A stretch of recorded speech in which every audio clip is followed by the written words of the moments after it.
For the linear, Okay. you need the y-intercept and slope. What are the equations of these two functions? And ultimately, we want to know how we can use those equations to figure out the points at which the graphs intersect.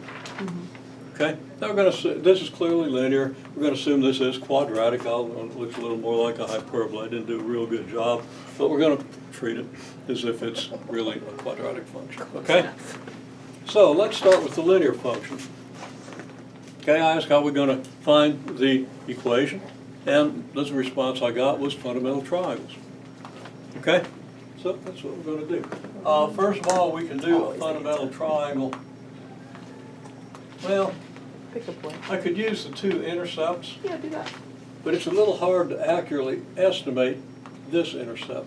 Although I think it's probably negative 1.6, isn't it? Yeah. Around there. Negative what? Okay? 1.6. Now, if your intercepts are too close to the origin, there's too much margin for error, percent error, in your estimate. If you're off by 1/10 and the intercept is like at 3/10, that's a big percent error, and that's going to be a big percent error in your equation, right? So you're really better off using more widely spaced points.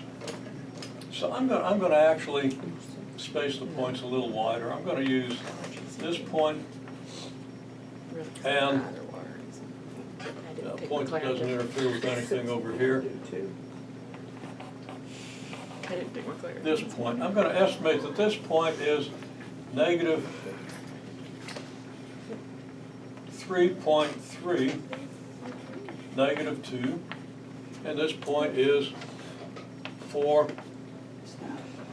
1, 2, 3, 4, 5. Now, since my axes aren't marked very consistently, I don't expect to get really good results here. Okay? So if you want to get good results, be sure your distances, this is 1 here, and that spans almost 2 units over here. Okay?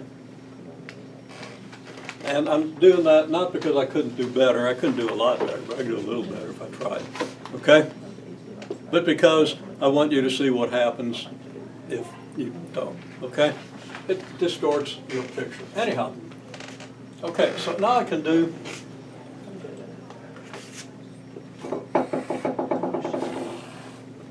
this fundamental triangle.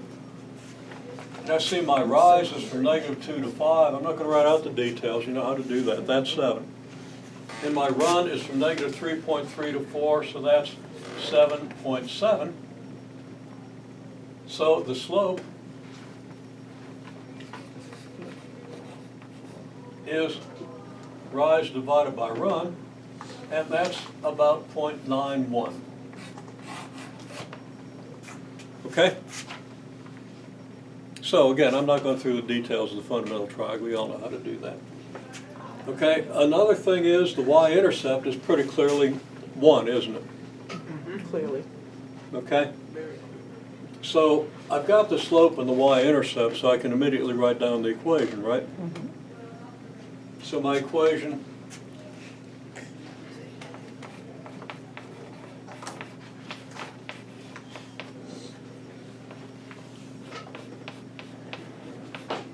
.91x plus 1, right? Now, of course, if I plug x equals 4, I get about 5.55 in there. 5.54, okay? Wait, whoa. 4 times 0.91, no, sorry, it's 4.64, okay? That's close enough to 5, but, my graph is distorted, as I said, right? This point isn't very accurate. This point might be a little better. Okay, that's one way to get it. And of course, I could also do a fundamental triangle out here, out to the point x, y. And I would have a run of x minus 4 and a rise of y minus 5. So I get y minus 5 over x minus 4 equals 0.91. That's x minus 4. Okay? And then I solve that. I get y minus 5 equals 0.91 x minus 3.64. Add 5 to both sides, I get y equals 0.91 x plus 1.36. Now again, I'm doing this fast. I'm doing it on the spot in my head, so check my numbers. But I kind of think I got those right. Kind of think. I do that a lot and I'm still wrong. So this equation is not the same because I did them different ways, right?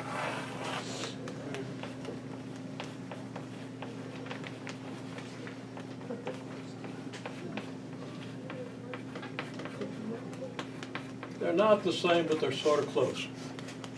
Okay?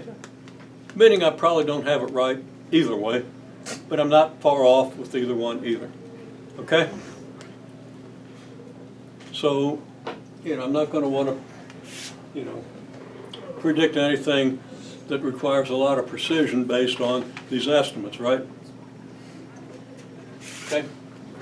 Well, what else now? Okay, the equation of the straight line. I'm going to use this equation, but I could equally well use that one. Just one is nicer than the 1.36. Okay, so how am I going to get the equation of the quadratic?